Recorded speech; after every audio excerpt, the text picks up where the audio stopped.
Então, gente, ele falou uma coisa muito interessante. Ele fala, gente, se você tem dificuldade de se exercitar, porque exercitar é fundamental. Gente, o movimento, que ele descobriu que a gente precisa estar em movimento, mas é movimento positivo, tá? Não é movimento negativo, não é movimento para a vida, não é movimento para a morte.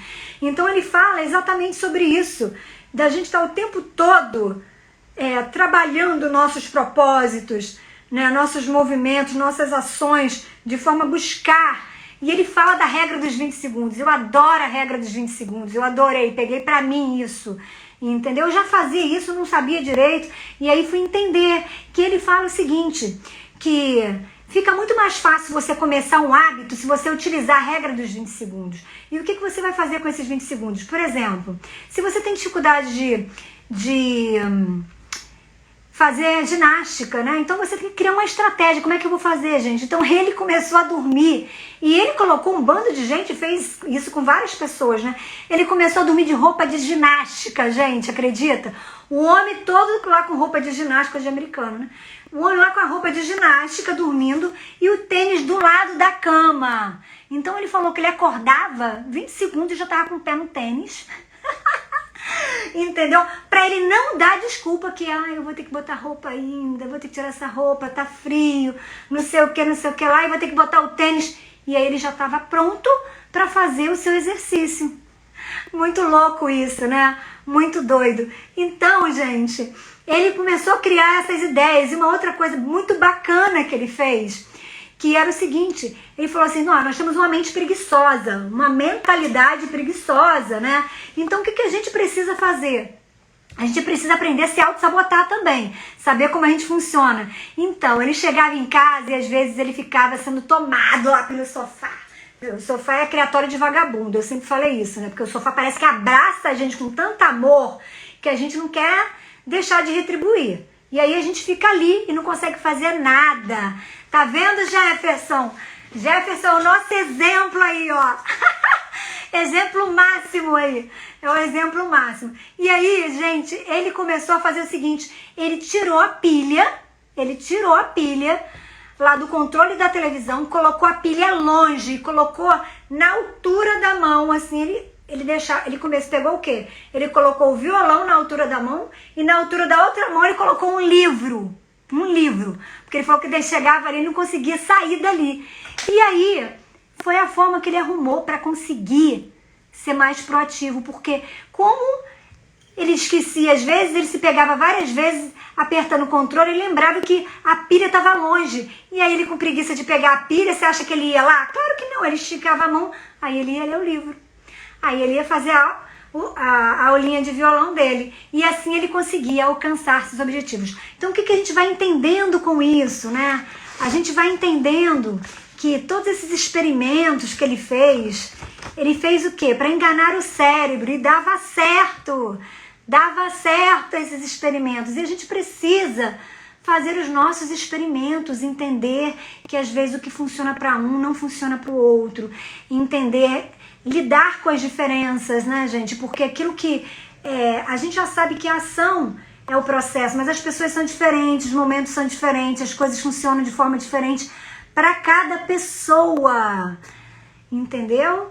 Isso, gente. Então, o que acontece, né? Ele fala o seguinte, a gente precisa facilitar essa técnica dos 20 segundos que ele tinha, de tipo assim, deixa eu dificultar as coisas pra eu ter preguiça de fazer as coisas que eu não quero, que eu preciso fazer, porque senão ele ficava sempre tendo preguiça de fazer as coisas positivas. Então ele começou a fazer o contrário, ele começou a usar uma estratégia. O Eco começou a usar uma estratégia para enganar seu cérebro, para fazer com que ele conseguisse instituir novos comportamentos, novas habilidades, né? E para tornar aquilo um hábito. Então, isso era muito inteligente, por quê? Porque para facilitar o começo das práticas positivas, né? Ele fala o seguinte, se você facilitar, isso vai aumentar radicalmente a probabilidade de você manter a continuidade desses novos hábitos. Então, se tá difícil para você sair do sofá, né, para fazer qualquer coisa que você precisa fazer na sua vida, traga as coisas até você. Então faz o contrário, entendeu? Dificulta o processo que você tem de ligar a televisão e coloca perto de você aquilo que você precisa, que é o que você tem que ler, o que você tem que estudar, o que você tem que fazer. Ele falou o tempo todo que a gente fica se auto-sabotando e a gente precisa entender aonde a gente tem problema, onde a gente erra, aonde a gente está falhando. A gente precisa, nesse caso, né, um costume negativo, a gente tem que dificultar o nosso costume negativo, porque nós temos vários costumes negativos, temos várias aprendizagens negativas. A gente precisa fazer o quê? Dificultar isso, cada vez mais dificultar. Em suma, gente, mesmo tentando se focar no positivo, nós vamos viver coisas ruins. Coisas ruins acontecem o tempo todo na vida da gente. Então a gente entende o seguinte: quanto mais a gente focar no positivo, né, mais coisas boas acontecem. Mas a gente precisa entender que por mais que a gente foque no positivo, coisas ruins acontecem, porque faz parte da vida. Agora, quando o estresse e a crise eles chegam, o nosso cérebro, gente, ele é completamente sequestrado pelas emoções. Então a gente precisa aprender a lidar com as nossas emoções. Então quando a gente vai aprendendo a lidar com as nossas emoções, liberar perdão, sabe? Liberar perdão, entender essa ordem do desapego. A gente é muito apegada aos detalhes. Tem hora que eu me vejo tão apegada aos detalhes, eu fico amarrada com aquilo e não saio do lugar. E eu sei que vocês são assim também, né? Nós somos assim. E isso não nos ajuda a crescer. Então a gente precisa educar o cérebro, encarar os momentos de crise como oportunidades para crescer e desenvolver. Porque a gente olha para todas as questões que a gente passou e fala, nossa, desnecessário, gente, para que isso? E a gente fica envergonhado, né? Porque a gente fica com vergonha mesmo, a gente fica triste. A gente fica triste, né? A gente fica triste quando não consegue o trabalho que a gente queria, a gente fica envergonhado por isso, quando a gente não consegue pagar o que a gente precisava pagar, a gente fica arrasado quando a gente não consegue realizar o que precisava realizar. Mas a gente precisa aprender a lidar com isso de uma forma diferente, entender que talvez isso esteja nos ensinando novos desafios para a vida. E a gente precisa se abrir em relação a isso, pensar isso de uma forma diferente, entender que a candeia do nosso corpo são os nossos olhos. Então a gente precisa trabalhar a nossa visão, a nossa percepção das coisas, cuidar com o que a gente está vendo, cuidar com o que a gente foca e a forma que a gente está vendo também. Então se você tem uma certa dificuldade, você sabe que às vezes você conversa com as pessoas, que você conversa com um, conversa com o outro, sempre vai ter amigos francos. Existem aquelas pessoas que são extremamente cruéis, né? Às vezes é melhor nem perguntar para elas, porque elas são extremamente cruéis, elas são ótimas, são generosas, elas são ótimas porque elas são inteligentes, elas sacam tudo, elas sabem até o caminho. Mas a forma com que elas fazem você chegar no caminho é extremamente autodestrutiva, porque é a base da arrogância, é a base de ser o dono da verdade, né? E a gente tem que tomar esse cuidado também. Eu hoje fiquei muito feliz, porque eu prezo muito pela gentileza, eu prezo muito pela educação e pelo respeito. E isso foi uma coisa que eu recebi hoje de feedback, e eu estava muito triste esses dias, porque eu me senti um pouco assim, de certa forma até atacada pela forma que eu sou, porque eu sou uma pessoa extremamente assim, agitada, hiperativa e tal, mas eu evito o máximo ser desagradável com as pessoas, porque eu sei o que é lidar com pessoas desagradáveis. E sei como isso é ruim para o ambiente. E a gente nunca sabe o que o outro tem. Nós, psicólogos, temos uma preocupação maior, porque é muito fácil falar, mas a gente não sabe o que o outro está vivendo, o mundo interno do outro. Quanto tempo eu passei na minha vida julgando a realidade das pessoas. Só que a gente não sabe qual é a realidade de ninguém. A gente não sabe nem a nossa realidade. Porque nós somos cegos de nós mesmos.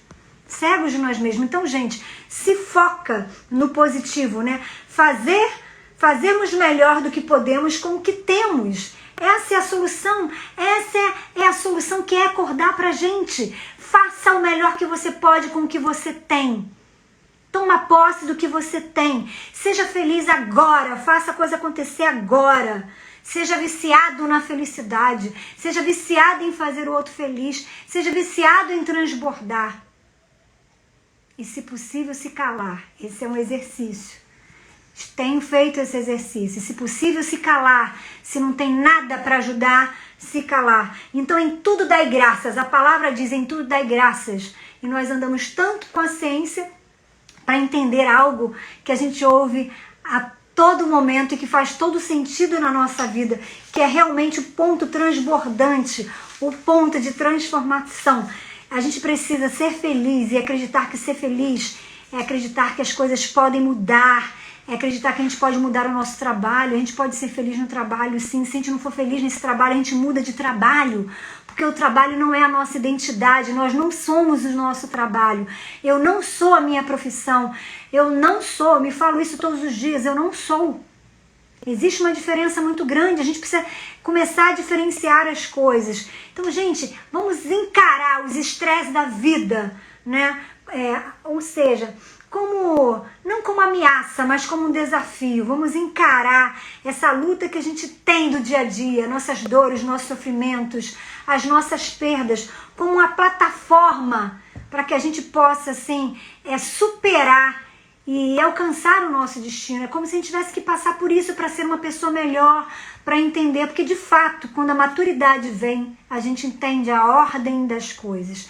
Por mais duro que seja, tem dia que é duro mesmo, é duro, e a gente precisa fazer um trabalho maior em nós. Então, ser feliz é isso. Ele diz, nós podemos ser arquiteto da própria experiência.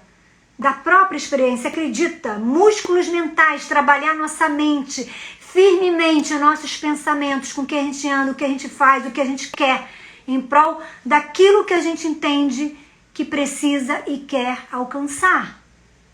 Então a gente precisa acreditar nisso. Ele diz, seu cérebro procura uma boa resposta para interpretar o que está fora, mas se o que está dentro, se o que está dentro está com sombra, não tem lente que vai fazer você enxergar melhor. Então você vai precisar de ter uma ação para ajudar, entendeu? Para ajudar, para fazer, para ir mudando aquilo que está lá dentro que não está legal. Então essa ação vai fazer com que você enxergue a vida com outras lentes, e aí sim, por isso mude o seu pensamento, mas antes se esforce por mudar o seu comportamento, isso vai te ajudar muito. Não espere a mudança cair do céu, faça a mudança acontecer na sua vida.